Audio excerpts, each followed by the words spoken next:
Welcome everyone. I'd like to welcome all of you on behalf of Brock Shepherd of AutismBC and myself, Joette Huff of Square Peg Society. Thank you all for attending, and I will carry on with introducing our speaker today, Dr. Jonathan Weiss. Dr. Weiss is a PhD Associate Professor in the Department of Psychology at York University and a clinical psychologist. He is also the York Research Chair in Autism and Neurodevelopmental Disability Mental Health. He and his research team are focused on mental health in autistic people across the lifespan, their service needs and experiences. And as is evident in the guide, the topic of our conversation today, the Mental Health Literacy Guide for Autism, his work is also aimed at understanding, promoting resilience, and supporting the wellness of individuals with developmental disabilities and their families. Today, Dr. Weiss will present on the process that was used to develop the guide and on some of the content and resources across the different sections of the guide. The guide was featured in 6 videos developed in collaboration with Spectrum Productions, and Brock will add the links to these videos and to the guide itself in the chat or in the recording. And so without further ado, I'd like to introduce Dr. Jonathan Weiss. Thanks, Joette. Can you hear me okay on your end? Okay, perfect. So thank you for the invitation, both to you and to Brock to come and present about the Mental Health Literacy Guide to people here. As you mentioned, this guide was over 200 pages long, and so I'm not going to go through the whole thing. It's all publicly available, so the links will be circulated about all of the specifics, and you can download it and use it as you like. But I do want to use today to highlight a number of key messages, as well as explain the process of how we developed it. Before doing so, I just want to acknowledge, I'm in the Toronto area here, which is traditionally the territory of many Indigenous nations. The area of Toronto proper has been caretaken by the Anishinaabe Nation, the Haudenosaunee Confederacy, and the Huron-Wendat, and is home to many First Nation, Inuit, and Métis communities, and the current treaty holders, the Mississaugas of the Credit. And I'm sure wherever you're zooming in from, you're on the territory of First Nation, Inuit, or Métis peoples. So let me jump into the presentation here. I want to acknowledge right off the bat that this was a major process of co-production and collaboration. It wasn't a situation where any one person wrote the guide. I'll explain kind of how we went about doing so, but we had many autistic advisors, over 20 autistic advisors, and 8 family members of autistic people participate as advisors over a 2-year period to help provide content, inform us about the content and the look, and essentially the structure of the guide and the videos. So the things I'll be presenting here are lessons that I've learned that people have shared with us through this process. So huge thanks to everybody who was a part of it. This was, in terms of organizations, it was funded by the Public Health Agency of Canada. And the 2 major organizations that led this work was myself at York University and Dr. Yona Linsky at the Center for Addiction and Mental Health. So this talk is about mental health literacy. So it's probably good if we start by talking about, well, what do I mean by mental health, and what do I mean by mental health literacy? While I'm a clinical psychologist and researcher, this isn't about providing a training for how people should be doing psychotherapy, for example. This isn't a resource about all of the different kind of ways that therapy can be used or problem solving. And I won't be speaking about any particular cases or providing advice about any particular cases here, because that's not really what mental health literacy is about.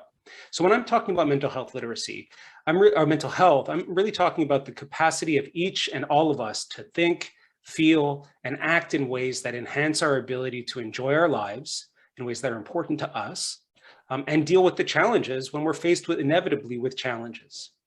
Mental health problems is a part of that conversation, as well as living well with our circumstances. So I'll explain a bit more. Mental health literacy, though, mental health literacy is the knowledge that we need to be able to maintain that good mental health or address mental health problems when they arise. Mental health overall depends on the person, but it also depends on their contexts, where people live, the processes, the systems that are around them, the people that are around them, and how people respond to their contexts and their changing contexts. So mental health literacy is generally about knowing about 4 different kind of domains. How do we prevent mental health problems from happening when we're faced with challenges? And how can we promote good mental health? How do we recognize when mental health problems are starting to develop in us and in others, people we care about, right? Mental health problems don't just turn on or off like a light switch. Typically, there are changes that are occurring. There are challenges that are occurring within us and outside of us, and being able to identify when that happens earlier rather than later to notice those changes helps us to stay on top of them and to be more in control and to problem solve successfully. But in terms of promotion, it's not just about monitoring where we're at in terms of our wellness. It's also about being able to be active in the kind of self-help and community help strategies that we're able to leverage. Nobody's an island, and it's critical that we develop tools that work for us. So these are individual tools. Things that work for me might not work for you. So what are the array of tools that we can pick from that are going to work for us to provide self-care? That is the self-help and help others when we're starting to both have these challenges or just in general to maintain good mental health. So as if it's not obvious already, there are a number of different aspects of this. It's about knowledge, but knowledge helps us act differently. Knowledge helps us be more aware of where we're at and where we want to be. Knowledge can help reduce stigma that's associated with mental health problems. And hopefully, if we're able to monitor where we're at and we're able to have these kind of self-care and community care strategies, and we're engaged with our communities, if we do need help, formal help from people outside of our immediate context, we're more able to access that kind of care. So this is essentially a general kind of overview of what mental health literacy is in general. But what we wanted to do with this guide is essentially take an autism lens to this, is to acknowledge that there are some aspects of general mental health literacy that will be relevant to everybody, but there are other aspects that we need to consider within an autism-informed lens. So that's what we've done when it comes to the Mental Health Literacy Guide for Autism and this process that I'm talking about today. So this is part of a larger project, the Autism Mental Health Literacy Project, or AmHelp project. So you can call this the AmHelp Guide. And as I mentioned, there were a number of different autistic Canadians who participated as advisors in this, as well as caregiver advisors. The links will be circulated both to the actual guide materials and to the videos. They are free to access. They are free to share and post elsewhere. So if there are resources within it that you find useful, it's not meant to cost anything to kind of get used to get them. There are also lots of links within the guide itself. So we might not have all the materials. Some aspects of the guide say, if you'd like to learn more about self-compassion, click on go to this link or go to this website. So there's places, it's a starting point for people's knowledge. It's not the end point. So we really try to convey and bring together a lot of information about the knowledge about the factors that can impact autistic mental health and support autistic well-being. This was meant primarily as a mental health support for autistic people and autism communities. So not just the autistic person, but their family, carers, service providers and educators. But through the process of developing this, when we talked with our advisors about who would they like to see have access to this material, ultimately, people, while everybody had different priorities, people felt that this was important both for autistic people, but also even for the general public. Because as I'll talk about in a bit, one of the major aspects of what was highlighted was that a major challenge with mental health and why autistic people experience mental health problems is not because of what's inside them, but because of a lack of awareness, a lack of appreciation, and stigmatizing environments that autistic people are living in. So the education and the change are things that the knowledge that needs to be learned isn't just for that autistic person, but for people that don't know yet about being able to take an autism point of view, be able to be accepting for people's differences and create an environment that isn't ableist, that doesn't enhance an experience of disability. This is kind of some of the visuals, I should say. Also, we got great input on things as much as kind of the layout to as specific as the font and the font size from our advisors. So we really tried to go through great lengths to ensure that the actual way that it's read is accessible. Right now it's posted in English and the videos are in English, but we are currently getting the written materials translated into French. And I'm hopeful that in the next few months, we'll be able to post a full mental health literacy guide in French as well. Though I'm not sure, we won't be able to transfer that over to the videos. In terms of where our advisors came from, while I'm in Ontario and a number of our advisors came from Ontario, we actually had advisors, we sought advisors from many parts of the country, and we did participate or engage with people in many parts of the country. And I want to acknowledge that people came with considerable intersectionality, right? An autistic person isn't just an autistic person.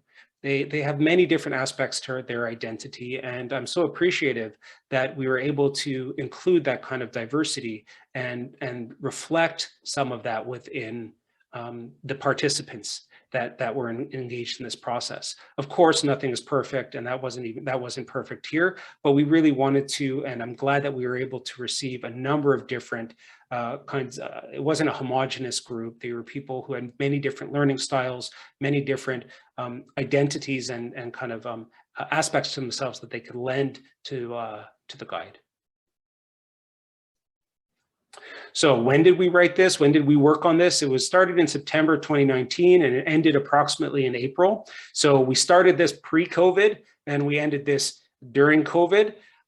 It was all actually designed to be online from the beginning. So thankfully we didn't have to shift and do things because we wanted to do things across the country. We started this process by creating many flexible ways that advisors could engage with us. So we used email. Some advisors wanted to primarily work over email or that kind of communication. We had Zoom meetings. We had the ability to text in responses or to phone and have individual meetings with the coordinator who was handling this on our end. So we tried to create many opportunities for people to contribute. As I mentioned, the input that we received was about the content, the format, even the layout. Certainly the design, the images like this came from one of our advisors. And probably most important, and something that we hadn't planned originally when we were writing this guide, but the advisors really brought up, was that the guide is replete with the stories about the lived experience of autistic people with their realities. I'll show you an example of what that looks like. But throughout, what we did was we would be talking about a particular concept and writing about it, and then that we would be able to embed right away an autistic advisor's lived experience related to that content. Right, and so throughout, this really shines light. That's also why it's a longer guide, because we really wanted to provide a lot of opportunities to embed these first-person stories that were provided. The way that it happened is we had a general sense of some of the materials, because we're not the first, we didn't invent mental health literacy. Mental health literacy guides exist this is the first time, though, there's never been one for autistic people before. So we took those original guides, different ones that existed, and they all have much of the same information. And what we did is we broke those up and we went to our advisors bit by bit, and we said, first of all, we said, this is the table of contents. What do you think of this? What's missing overall? How should it be organized? After that, bit by bit, we went to the advisors with small sections of the materials that we already had that were not autism informed. And we asked them, what do you like about this material that you're reading now? What don't you like? what's missing after you've read this, and what would you like to change from this content? And we did that in a stepwise process. Every month we would give them a bit of information, a smaller section, and then give them the opportunity to reflect on their own and give us that information back, either through writing or by having conversations as a group or by having individual conversations. So this process was iterative and went through many many attempts at refining it, both so that the content was correct, but also that we were at a level of language that wasn't too jargony, that made it possible that many people would be able to read this and take away some of the information. These are the guide sections that you can see here. Again, all of this is on the website that Brock will be sharing. And each one on the website, each one is broken up digitally, so you can do a drop down and access just that material, rather than having to download a 250-page document. So if you want to know, see and read just the introduction, you can just access that. If you want to access the part on understanding mental health, you can just access that, and so on. And each one, each dropdown has a small description of what would be contained in that chapter. So there are essentially 9 major sections here of the guide. It starts off by really defining what we mean by mental health literacy and the importance of and how we can understand what we mean by mental health. The autistic advisors were quite clear that in addition to that, it was particularly important for the general population, not for them, they know their autism, but for others to learn about and really understand autism in a healthy way, in a way that doesn't promote stigma and that increases awareness and appreciation for neurodevelopmental differences. So we provided content. There's a section on understanding autism from that non-ableist lens. After that, we kind of combined the two to understand mental health within the context of autism. This guide, right off the bat, I want to say, we don't regard autism as a mental health problem. Autism is a socio-communicative difference. It is a different way of being. It is a person's identity, right? And many autistic people experience mental health challenges or have emotional distress of some sort, but that isn't, and that's the focus of this guide, on those mental health challenges, on the emotional distress, on the need for well-being and growth and positive mental health and positive emotional experiences. So we don't regard autism as a mental health problem, but this is all about understanding mental health within that context. Afterwards, we go through, after that kind of general conceptual pieces, we get more specific in our sections to talk about what mental health problems can look like in autism, strategies to promote well-being, mental health supports, that what to look for in formal supports if somebody needs formal supports, and a section on navigating crises and emergencies. Well, in September 2019, when we started, we didn't have pandemics in there. Clearly, that became a relevant piece to add in. And then there was a section for family caregivers. Again, all of these sections and where they were ordered were informed by the advisors. This is what they wanted to see in the guide. And then there's a list of resources that are far from comprehensive, right? But these were resources that, again, were provided by our advisors. I want to emphasize that typically when I talk about, if I were to ask people, how do you think about mental health? People typically think about mental health from an individual perspective. My mental health, the mental health of my child, the mental health of my sibling, the mental health of my partner, and so on. But the autistic advisors really wanted to emphasize here that mental health is embedded within a person's experiences in the world, experiences that they've had before when they were younger, so it's developmental, and things that they're experiencing currently in the moment. So if we really talk about mental health problems and we identify problems, we have to acknowledge that there are problems in people's world, not within themselves. Mental health doesn't just lie between our two ears. So supports and solutions as well, and this kind of has a running vein throughout the entire guide. Supports and solutions oscillate between supports and solutions for the individual and supports and solutions for people outside of the individual in their world. The change can't just be an individual's level of change. There has to be a relational and a broader contextual change if we really want to address mental health problems or promote good mental health. Each section of the guide starts with a snapshot, right? And here's two examples of snapshots that exist. So right off the bat, people can see exactly what they're about to read about. This section describes, for example, common mental health problems experienced by autistic people. We identify common body, doing, and thinking signs of mental health problems. And for autistic people, the combination of stressors and mental health problems can lead to meltdowns, shutdowns, and burnout. So that's an example. You can imagine that is the snapshot to describe what is coming in the section on mental health problems in autism, right? And this is an important, I think, adaptation to enhance people's ability to learn and to process information. So part of doing this is to say, we're not going to force people to read 20 pages and then try to process. We're going to give them upfront very concrete messages about what they're going to read, so that it's predictable, they know what to expect, and they can prepare for that and process that information at a time that's going to work for them. Each section also includes, if needed, if it was felt that it was needed, content warnings, because there can be triggers when we're talking about mental health and stressors and the causes of mental health problems, or what mental health problems look like. And we're sharing lived experiences, personal stories, individual stories. This can trigger people's emotional experience in the moment. They could bring back traumas that they've had or that they've witnessed in others. So we highlight it right at the start of these kinds of things. So I want to acknowledge even here that I'm going to be talking about content that can trigger people. If we're talking about anxiety or depression or suicidality, right? These are heavy topics. These are topics that bring things up in us. So we have to be aware of that and reflect that. And if people need to turn off or disengage and to say that's enough for today, we certainly understand that. That's also part of the use of having a guide that's written that people can access on their own, because it doesn't force them to have to sit through an hour-long workshop, for example.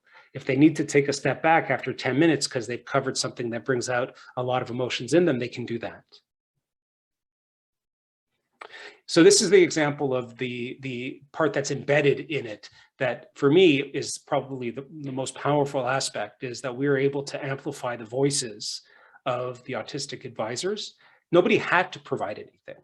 So what would happen is after a person read a section, if they wanted to share a story or kind of a snapshot of something that they're reflecting on after reading that, and they wanted it to be considered to be included in the guide, they would give that to us. In the end, we clearly had to make editorial choices. I want to acknowledge that. We didn't put everybody's content in because there was so much information, but we tried to find ones that really reflected one. Here's an example of one autistic person shared around their experience of masking. They said, "I feel really worn out and exhausted from masking and being social at work, to the point where I get home and just pass out. I get frustrated because I don't really work that many hours, yet I'm so tired afterwards. It often means the rest of my night is spent recuperating, sleeping off the workday, and I don't have the energy to do other things. Or I stay up very late trying to make up for that recuperation. I can get short-tempered, irritable, and snap at people or cry easily after a long day, especially if my parents then want to go out for dinner or something. I'm completely burned out, and even just having to process other sounds hurts. And I hate myself for being horrible to others when I get like that. They didn't do anything really wrong. Sometimes I'm not sure I know how to turn off the masking. I've been doing it for so long. I rely on scripts and what I know people want me to say in a social situation. Sometimes I don't even understand the phrases or sentences I'm saying. I'm just parroting back bits and pieces of what I've heard others say in small talk or whatever." So you can imagine if we just had a definition in there, this is the definition of masking, and then we went on to the next definition. That feels to me a bit cold or quite removed. But having read something like this, I think it really conveys a powerful message of just how impactful masking can be for an autistic person in terms of their mental health, and appreciation for everything that a person has to go through day in and day out just to get by in a non-autistic social world. So we need literacy, not just for the person, but because there's stigma from others, and there's self-stigma too. People internalize the stigma that they experience around their neurodevelopmental difference and about their mental health differences. That self-stigma, that internalizing of a belief of being less than, it's what some people talk about as internalized ableism. Feeling like you're different or that you're less than because you're different, and then bringing that becomes part of who you are and how you see yourself, has a profound negative impact on people's abilities to handle stressors and also their wellness going forward. So it's important that non-autistic people need to learn about how they can act differently when they're trying to support or they're involved with people who are different than them, and how society more broadly needs to change, including an increased understanding and acceptance, looking to support the rights of autistic people to be self-determined and to have lives that are meaningful to them, and respecting what autistic people express about their own mental health. So not everything in this guide, for example, is something that I would have put in the guide if I were writing this just about myself.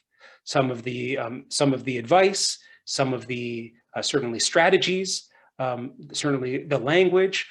So while I want to acknowledge I had power over that because I was essentially editoring this and bringing it together and translating the language and trying to keep it consistent.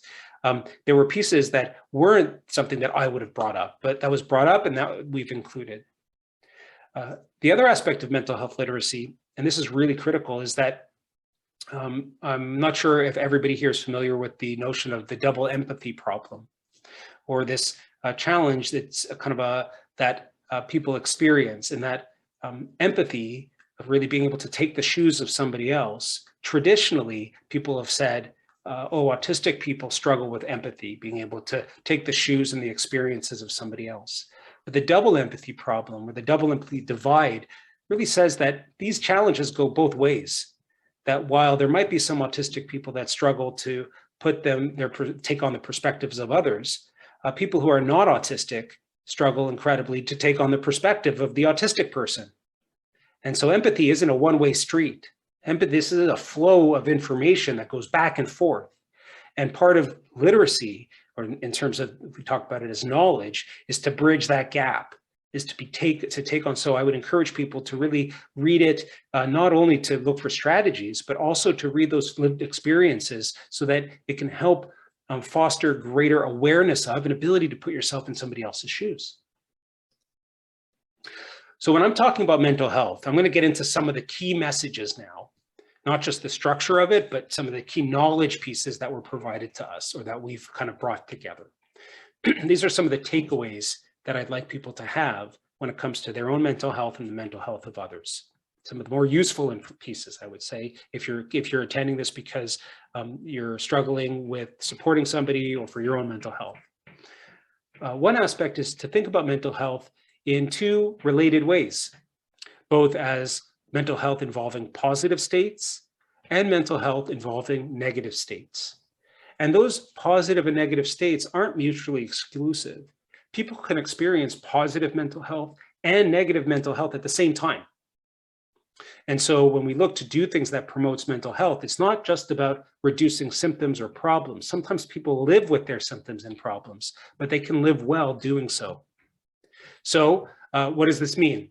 Well, when we think about positive mental health states, we're talking about positive emotions, being in good spirits, being happy, cheerful, feeling calm or at peace, being generally satisfied with life. So a sense of life satisfaction and contentment is an aspect of mental health. It's not just about a reduction in anxiety. Experiencing psychological well-being. This is the experience of being able to grow as a person, be able to have a sense of purpose and meaning, and accept oneself, to not have that self-blame or self-hatred or self-criticism.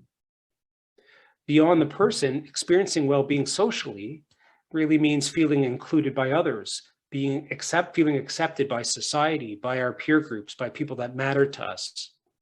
So even not talking about anxiety or depression or psychosis or addictions or anything like that, which you might think of when we say the word mental health, we're talking about a dimension of mental health that spans low positive mental health to high positive mental health. So people might not have much in the way of anxiety or depression, but might have low positive mental health nonetheless, where they're not experiencing a high degree of life satisfaction, where they're not experiencing a high degree of positive emotions. The ability to experience positive emotions is not just the absence of negative emotions. The experience of positive emotions is adding something positive to our lives. Somebody with low positive mental health is languishing, is struggling to grow as a person. So there are a whole host of, we have to ask the question, what do you need and what do autistic people need so that they can move along this dimension of positive mental health? The answer is that we don't move along this dimension of positive mental health necessarily needing cognitive behavior therapy or needing medication, for example. How do we move from low to high levels of positive mental health? Feeling connected with our communities, feeling like we have a meaningful thing to do with our lives, a meaningful job that values us, feeling that we're in good physical health, that we're able to nurture our bodies through what we eat and having good sleep, right? These are all aspects of that move us from low positive mental health to high positive mental health. And it's not something that you just check off and you're there. Once you've achieved high positive mental health, check, I'm done, right? This varies depending on our biology and our psychology and what's happening socially around us. We can experience varying degrees of positive mental health. So I'll ask you, maybe we'll have a conversation after, we'll have plenty of time for questions and conversation. But what is one thing that you can do today or tomorrow? Well, it's a bit earlier where you are. So what's one thing that you can do today, or one small thing that you can do today, or that you can do for somebody else today that would move yourself or somebody else along this positive dimension of mental health? What's one small thing? When I mean small thing, I mean really small thing. I posed this question before, and I've heard examples like, well, I can go get a double-double, at Timmy's, right? I can go for a walk for 10 minutes outside. I can pet my cat, right? That's what I mean by kind of these small events. But when we put these small events together, we start to move along this dimension, right? And we're more empowered to do so. So a key aspect of literacy is being able to identify where we're at in terms of how much are we getting in terms of positive mental health states, and what are the things we can do to move us along that or keep us in this high or moderate zone. Again, some aspects of our mental health are not things that we are doing or that we need to do, but things that have to happen around us. If you're struggling with employment, right, or unemployed or underemployed, that's going to impact your ability to feel valued, right? And that's something that's not just within you. And there's no small event that's going to make that change. So real pronounced change might require real pronounced policy changes. But within that context, what are we in control of today? There is, of course, the other aspect of mental health, which are the negative mental health states. So these are the conventional things we think of when we think about diagnoses of mental health problems. Mental health problems really have to do with when the challenges that we're experiencing cause distress, and that distress outweighs our resources. So you can think of it as like a teeter-totter or a balance, a scale. And we all deal with stressors, and we all experience moments of distress in our lives. But when those build up, or when they're so intense that they outweigh our abilities to cope, this puts us more in the realm of mental health problems. Sometimes these problems are chronic, that is, they're stable within us, they last a long period of time. Sometimes they come and go, right? And they're there and they're not. And there's a difference between a mental health problem and a diagnosis. But we can think about ourselves along this kind of dimension, this negative mental health state dimension of having no distress to having a high level of distress to the point where we're having mental health problems. So you can think of, these are some of the languages or terms that we've used to kind of couch this, right? Are you feeling satisfied or content with not a lot of negative kind of experience inside? Are you feeling annoyed, upset, sad, angry, blue, dejected, pessimistic, it's very normal to have periods of our life where we feel this way. Right? There's nothing wrong about feeling this way. But sometimes the intensity of that, or it doesn't go away. And these kinds of experiences put us into this period of mental health problems where we become very sorrowful or mournful or despairing, and we lose hope, or we're demoralized, or we're in full-fledged panic, right? Or our anger is at such a point that it affects our behaviors, and we act in ways that are maladaptive, that are problematic for us.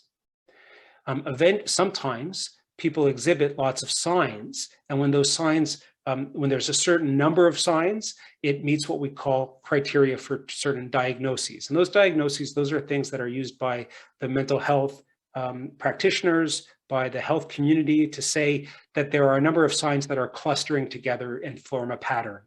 And that pattern has one label that explains that pattern. So when we say somebody has depression or major depression, and it's a diagnosis, somebody else has seen that there's a whole cluster of signs that together meet this label's criteria. Right? So lots of people experience periods of feeling depressed, and then there's the diagnosis of depression. Right? So diagnoses is this kind of act of applying one label that brings together, it says a person is experiencing many of these signs. So we can vary along this dimension, just like we can vary along a positive dimension, we can vary along a negative dimension.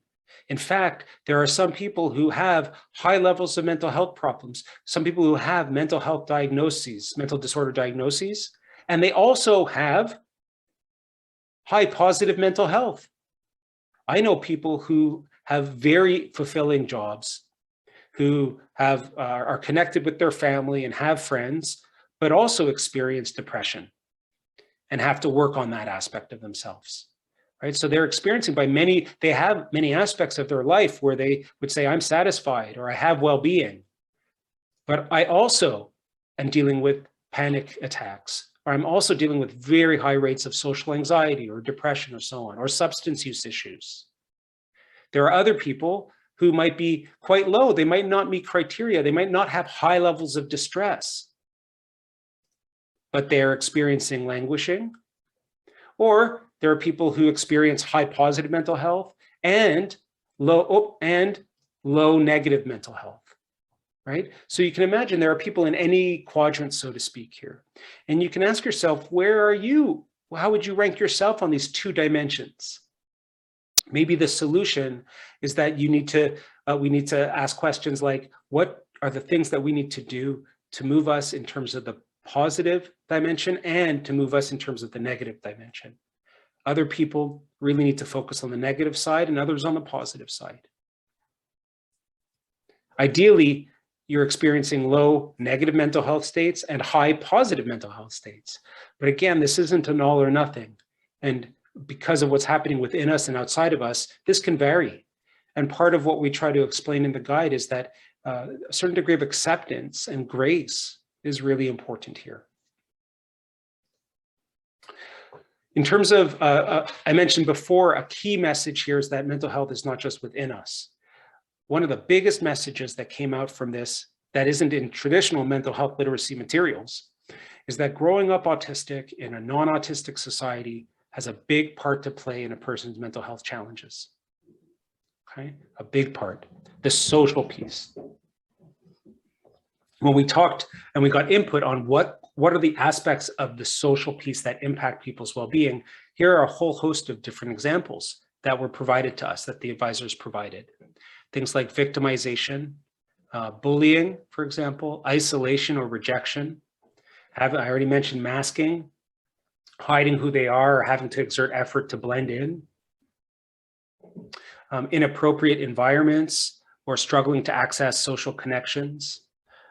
Lateral hostility, so hostility that people experience from within the autistic community, from other autistic people. This is an important community for them, but it doesn't mean everybody gets along or everybody kind of, that there's no points of tension or hostility. So within a community, and the list can go on, but social aspects have a huge part to play in a person's mental health. But in addition to that, we have to be aware of our own psychology. What's our temperament like? how do we see ourselves, and what's our view of the world? Do we have a very pessimistic view, or do we have an optimistic view of the world, right? What are our planning abilities like, or our abilities to learn through written material or through listening to somebody else, our abilities to pay attention and to memorize things? These are all aspects of our psychology, right, that matter in terms of managing stressors. And biology is important too. We all have different genetic makeups, and some of those genetic makeups can impact our mental health, right?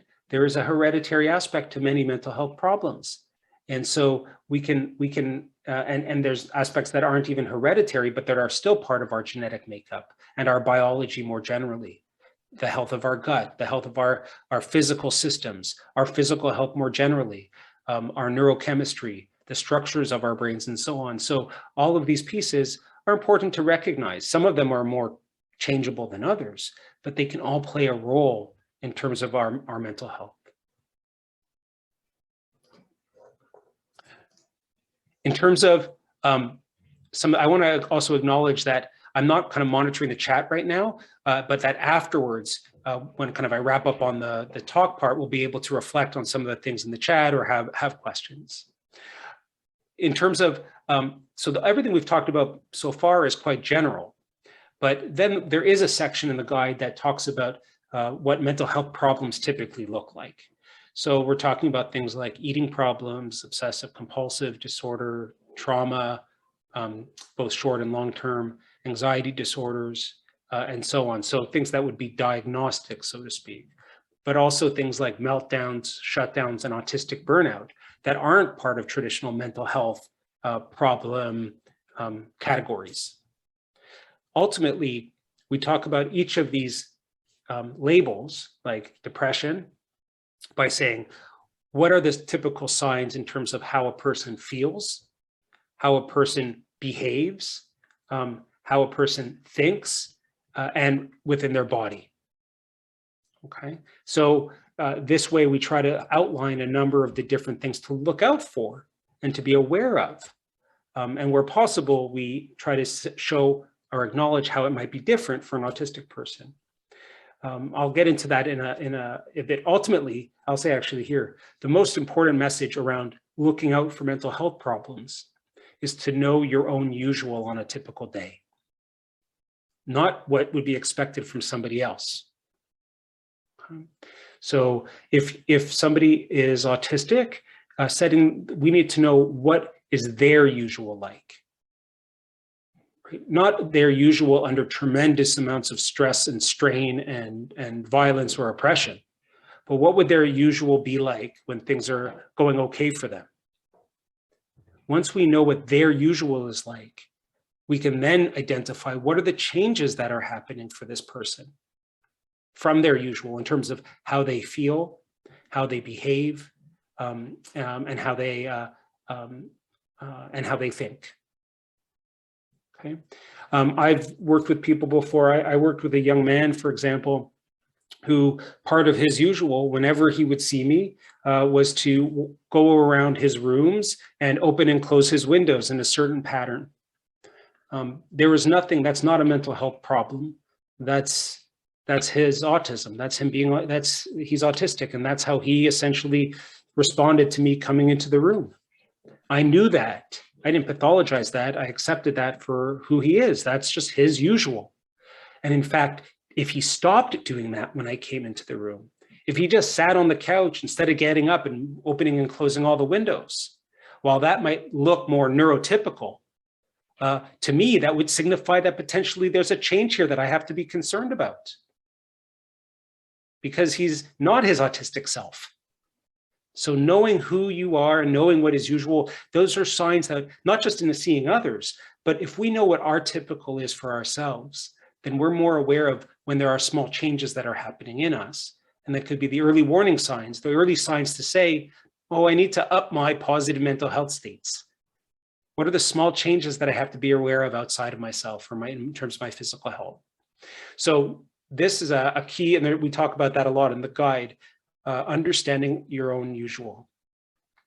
If people don't know, in terms of, there are three kind of aspects of this that our advisors wanted us to ensure where it was in the guide, that is recognizing autistic meltdowns, autistic shutdowns, and autistic burnout. Autistic meltdowns being the bursts of overwhelming emotion that can be hard to control because of things that are happening around us. Shutdowns, it was kind of described as silent meltdowns. So zoning out, being less aware of a person, an environment, kind of withdrawing inwards, right? But for often the same reasons as the meltdowns. For example, if there's unstable or insufficient housing, or a person might need to leave because of stimulation, right? They might not have these overt kind of meltdowns, but they might have these kind of shutdowns. They might withdraw. Right? Burnout being shutting down the mind or body after a long period of stress and being overwhelmed. So this can be pronounced, this can last for a long period of time, this kind of burnout, if somebody hits that point, right? Because they're just completely depleted. And it might look like other mental health problems like depression or catatonia, or there could be lots of labels for it. But it's important for mental health providers to know that sometimes an autistic person is presenting with autistic burnout because they're just exhausted. And we want to then ask the question, what do we need to do to increase their stores of energy? What's needed here, right? In that way. So that gives you an example of some of the focus on mental health problems. In terms of strategies to promote well-being, there's a whole host of short and long-term strategies that are highlighted in the guide. So I'm not going to go through each one of these, but I do want to give you examples of what they might look like. Certainly in terms of short-term strategies for well-being, we talk about kind of 5 domains: spiritual well-being, psychological well-being, emotional well-being, physical well-being, and social well-being. So in each one of these domains, we can gauge where we're at. How would you rate your well-being in that domain in terms of it being important to you too? And is there anything you'd want to do differently or want to occur outside of you differently to increase that wellness, that positive state? So it's impacted by many of these individual and contextual factors. We try to define self-care and community care as 2 major domains to focus on. Self-care means making it a priority to do things that a person loves to do that helps them feel better. Okay? Something that the person loves to do, not somebody else tells them to do, but isn't important to them. Community care involves taking care of the needs of others. Sometimes the most important aspects of promoting well-being are the steps that we take to support others or be connected to others in our communities. So both of these are integral. Self-care planning and community care planning means building physical and emotional strategies into daily living that help deal with life challenges. What's one self-care activity, one short, quick win self-care strategy that you can do today that you're not yet doing? Then you don't have to wait for mental health problems to engage in self-care. Self-care strategies are things that can be used all the time. Examples of this include, for example, being aware of what we call strength spotting. If you were to put a list of all of your strengths down on paper, what are your strengths? Are you compassionate, sensitive, intelligent, outgoing, strong, funny? The list goes on and on. Moral, just, considerate. What are your strengths, right? Both in terms of your thinking, in terms of your emotions, in terms of your physical, your body, and so on. Or finding role models, people you can look up to, that you do look up to, and identifying why you look up to them. What is it about them that you value? What's important to them that you see in them? Right? Being able to picture that and hold on to that in your mind. Other examples, or things like having a standard self-care kind of questions that you can ask yourself that just pause in the moment to create a bit more awareness in how you're doing. So an acronym is called HALT, that's in there is called HALT. Check in about your hunger, about whether your level of frustration and anger, your level of loneliness or being disconnected, and your fatigue, your tiredness. HALT. How am I doing right now in each of those domains? Okay, I'm doing pretty good. Or you know what, I am kind of hungry right now. I haven't eaten all day, right? Sometimes just having this kind of reminder to check in. I have this percolating low level of frustration because I keep having to be in an environment where the lights are way too bright for me, right? These damn fluorescent lights, or people are talking so loudly and I'm not able to use my headphones to block things out, or I have to put headphones on yet again and I don't want to have to, right? When we're aware of these things before they become major issues, it helps us to stay more in control of them and problem solve. Self-compassion is a huge aspect of short-term strategies, and there's I would encourage you to go to this link, and there's within the guide kind of more talking about self-compassion and kindness for ourselves and the importance of that, especially if we grow up in an ableist place and we internalize that stigma, and figuring out positive statements that we can say to ourselves. I'll share something with you here. It's not just things that we say to ourselves. I have on my phone a reminder that pops up every morning at 6 a.m., whether I'm awake or not, it pops up, and I eventually see it when I look at my phone that says, take a deep breath and remind yourself that you're good enough, right? That's something that at one point I had a moment of clarity for myself, and I thought that, and it just gave me a sense of an important reminder, because sometimes I get swept up in the, what do I have to do situations. That's not, the advice isn't that you need that same reminder on your phone or that you should use a reminder on your phone at all, but what are these small positive things that connect with you that are important to you or to others? There are also longer term strategies, and here's a whole bunch of examples of longer term ones that are discussed in the guide. So I won't go through all of these here, but it just gives you a flavor of it. It's not about doing all of these things. You can think of mental health literacy as knowing what many options there are out there and finding the ones that work for you and then being able to pick them. There's probably many aspects of what's in the guide right now that you already know to be true. It's not that it's going to all be new, but maybe there are a few pieces that you hadn't learned about yet, or that other people need to learn about that they haven't yet. In terms of formal supports, the guide talks about things that autistic people are advising that other autistic people look out for if they're engaging with formal supports. Does the formal support, that is, I'm talking about like a health professional or an educator or a counselor, do they ask for consent? Do they really listen to the person? Are they open-minded and willing to learn, right? And not just there to teach, but also to learn. Are they accepting of autistic traits? Or are they trying to change that person to be less autistic somehow and identifying the autism as the problem? Does the formal support have ways of adapting how they're communicating to tailor how they communicate to work with the autistic person? Right? Sometimes, for example, maybe face-to-face in-person communication isn't the best way to communicate, and being able to do it over text or over telephone or through a combination of video conference and email. Maybe there's different ways of actually sharing information, providing written information to help support that communication. And that goes both ways. Are the formal supports, do they convey honesty, and are they patient? And do they have good boundaries between themselves? So these are just examples of a lot of the pieces that are kind of things to watch out for. In terms of the types of supports for formal supports for mental health problems that are in the guide, there's information about different aspects of education around psychological wellness, different kinds of psychotherapy that exists, a bit on different major aspects of medication. It's certainly not a psychopharmacology guide. It doesn't prescribe medications. It doesn't say if you have this, then you should take this medication. It doesn't get that specific. This is really for everybody, not for a psychiatrist, for example.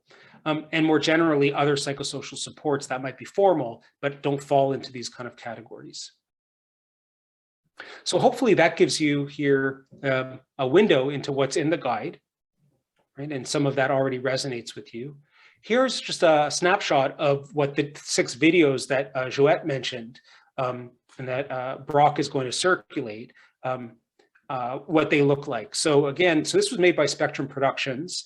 They produced it, and the look of the videos was very much informed by advisors who wanted to ensure a particular adult-oriented look, one though that reflected difference and diversity, and the content of the videos was taken from the guide.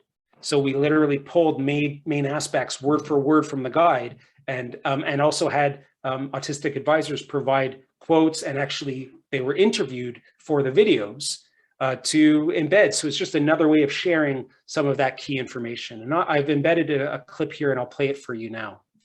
So these are, again, able to be shared, and people might find them useful. So here's one. So I'll play this here for us. This video series was produced from the Autism Mental Health Literacy Guide by the Autism Mental Health Literacy Project, AN Health Group. This video is one of 6 in the series about different aspects of autism mental health literacy. For this video, we will talk about understanding mental health literacy. Mental health literacy means finding and applying information about mental health in real-world situations. Why is this important to you? Understanding your own mental health can help you experience well-being, manage stresses, and find help when it is needed. Let's explore what we mean when we say mental health literacy. Mental health knowledge. Understanding the different ways people can feel and interact with the world. When is someone feeling bad and why? When is someone feeling good and why? There are many things we can learn to understand positive and negative mental health states. Reducing stigma.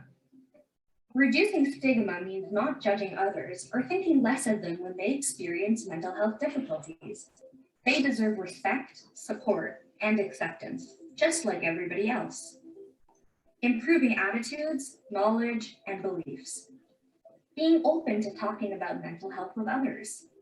Learning about different ways that we can support our own mental health and that of others.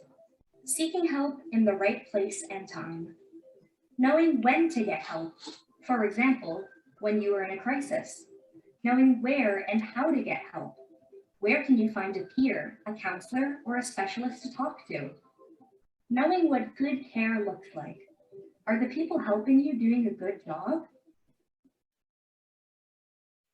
Now, let's take a look at mental health literacy with an autistic lens. What is especially important to the autistic community when it comes to mental health literacy? Here are 5 topics important to autistic mental health. Being heard. Autistic people often report not being consulted or listened to when it comes to their own lived experiences. Mental health difficulties can arise if you feel like your voice is not being heard. Making sure autistic voices are heard leads to greater understanding and acceptance of autism in society. It also helps improve autistic mental health. Getting help from service providers. As an autistic person looking for help, you may be trying to explain what you need, but feeling like your service provider is not getting it. Healthcare providers often lack the training to understand the different ways in which autistic people can communicate about their mental health needs and experiences. Mental health literacy teaches healthcare providers to listen to you and help you get the supports you need. Getting access to resources. Everyone deserves support, and it can be hard to access when you need it most. This is particularly true if there are few autistic-friendly resources, or if you don't know where to go to access them. Mental health literacy means learning about how to access the right kinds of support at the right time. Okay, so I think I'll stop there just for the sake of time. That gives you a flavor of what the videos kind of look like and some of the content and the tone. There's also the transcripts of the videos, I believe, that are available too for people where processing, watching, and listening is hard and they want to kind of read that at the same time. So, you know, we're really kind of running to the end of things. I'm not going to go through this in detail. I just want to explain that in addition to developing the guide, I'm a researcher, and it's important that I, work to learn about what we did right and what we could do better in terms of the process of engaging in co-production with autistic people, because there's a lot of things that we can learn for the future. So one of the things that we're doing now is we are we've interviewed our advisors to get a sense of what it was like for them to go through this process. And we're analyzing what they've told us to be able to develop some lessons learned for the future to do things better. So I'm not going to go through all of these in quotes. Joette and Brock, I can send you an updated slide that kind of doesn't have some of the info I'm going to skip over.